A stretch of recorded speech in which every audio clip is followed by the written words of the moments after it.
Taip, tai nebuvo taip seniai.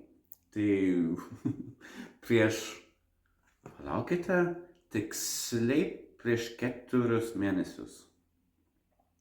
Aš galvojau, kad bus galbūt problemos prieš tai, kad nepradėjau nuo nulio institute, kad žinokite, kad visi kiti mokiniai jau yra susipažinę su dėstytoja, o aš būsiu toksai toks šone. O tai tikrai nebuvo taip.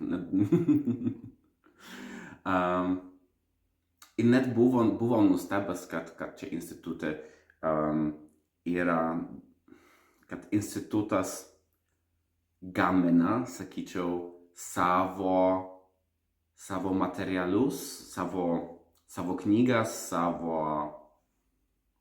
savo metodas,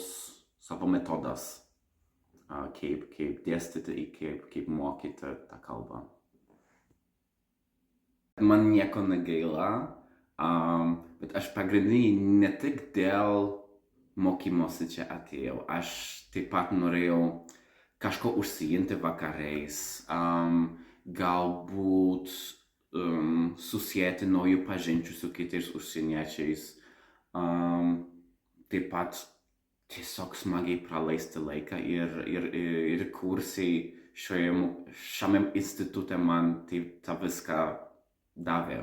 Ir nebuvo net sekundės, kaip norėjau tai mesti.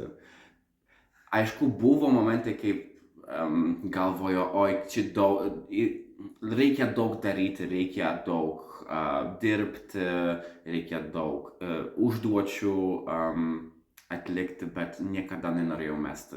Ne.